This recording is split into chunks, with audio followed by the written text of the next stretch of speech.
Agora a gente vai falar de um elemento muito importante dentro da paisagem, que é a água.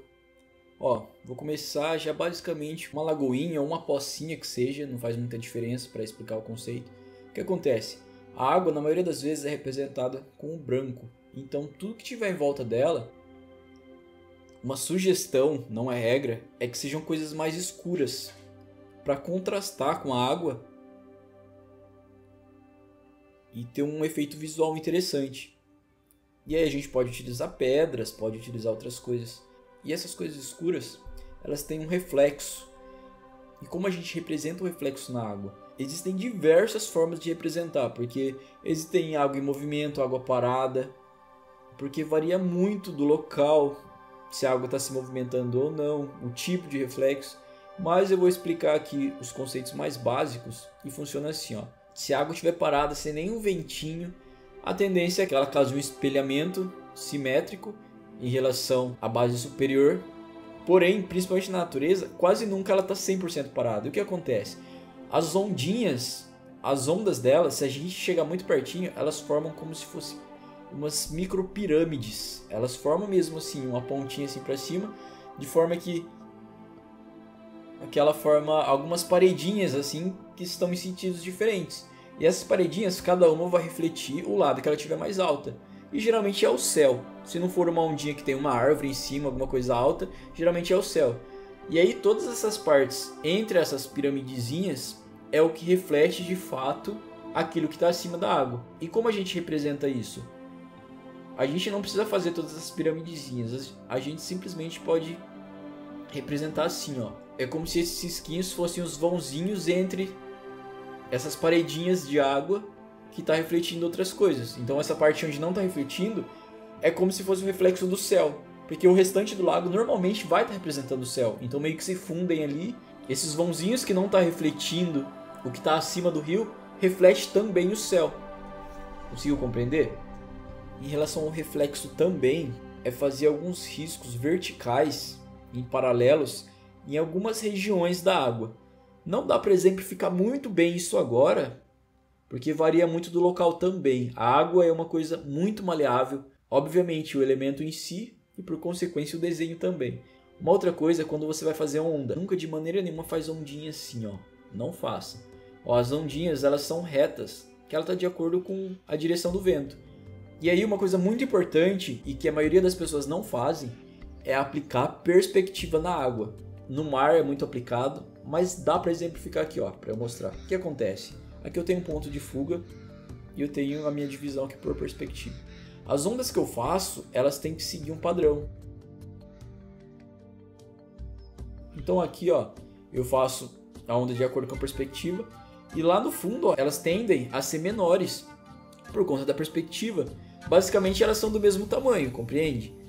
Se eu for analisar o tamanho da onda em si. Porém, ela é representada de uma forma menor por estar mais longe ou maior por estar mais perto.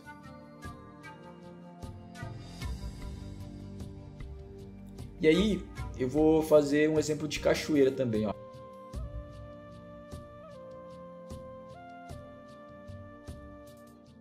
Aqui eu vou delimitar umas pedras.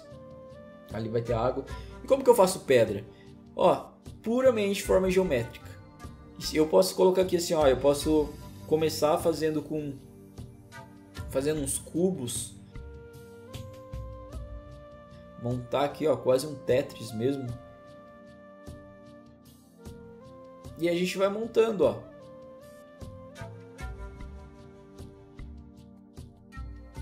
É claro que, embora exista, dificilmente as pedras vão ser quadradinhas, retinhas assim. Mas com base nessas formas, depois eu consigo dar uma apagadinha e ir moldando ela dentro de uma lógica. E não simplesmente jogando umas pedras aleatórias assim que acaba não criando profundidade. E aí aqui eu não vou moldar tanto, porque eu quero que vocês tentem. Não tenha problema se você errar, não tenha problema se não sair nada. Mas eu falo que só não vai sair nada se você não fizer. Se você colocou o grafite ali, vai sair alguma coisa. E aí faça com formas geométricas, não precisa em um primeiro momento fazer, eu já estou dando uma moldadinha assim, bem de leve. Por que é tão importante? Por causa da luz e sombra.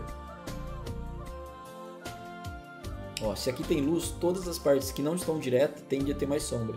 E aí pedra tem muita textura. Embora essa parte aqui, ó, por exemplo, é como se fosse uma coisa, parece uma pedra que foi cortada, que tem uma parte plana. Depois que você fizer esse exercício dessa forma, que eu quero que você faça dessa forma para você entender a lógica, aí eu vou explicar como que você traz as pedras mais para frente, deixam elas um pouco mais arredondadas. Ó, já vou até aplicar uns detalhezinhos aqui, ó, bem básicos, de repente um matinho, alguma coisa do tipo, ó. Aqui dá pra dar uma descidinha já, ó.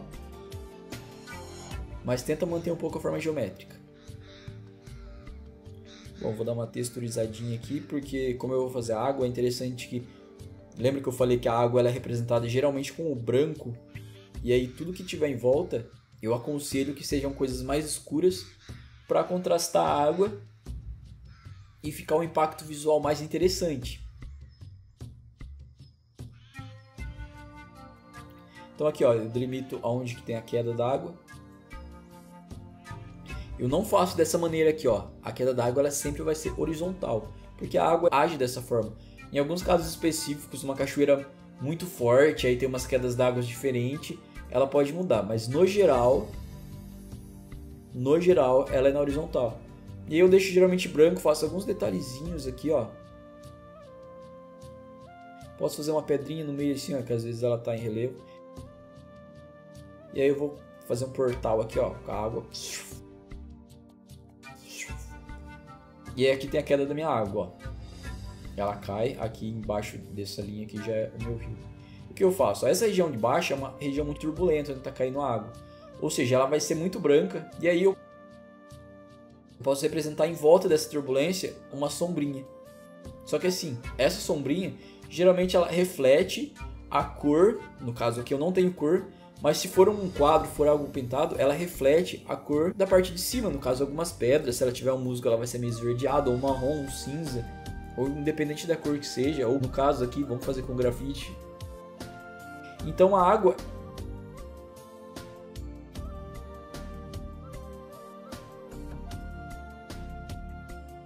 ela vai sempre predominar o branco. E aqui para baixo, ó, eu posso depois que eu fiz essa representação mais escura, ela pode descer um brilho aqui branco de novo. Por quê? Porque é como se fosse o reflexo da cachoeira. Obviamente não vai ser uma representação perfeita da parte de cima da cachoeira, porque a água aqui ela tá com bastante movimento.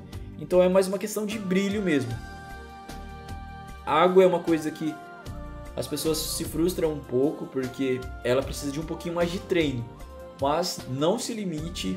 Uma coisa legal é pegar uma folha, divide ela em 4 partes, com um lápis mesmo, ou pega a folha e dobra assim em 4 para ficar a divisão da dobra. E aí você pega e faz 4 desenhos iguais nessas 4 quadrinhos. Porém você pode fazer um por dia, ou um dia sim, um dia não. Você faz o primeiro, aí você pode voltar aqui, pode estudar, me pergunte, tire suas dúvidas. Você vai lá, faz mais um e o procedimento é o mesmo. Repete, vê quais são as dúvidas, vê o que não ficou bom no segundo. Quando você chegar no quarto, você vai comparar o quarto com o primeiro. Que muitos detalhes, muitas coisas que você achou que tinha absorvido, você só absorveu depois de praticar. Ou seja, resumindo, é prática.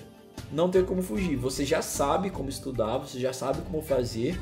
E aí você faz. Simples assim, não é um bicho de 7 cabeças.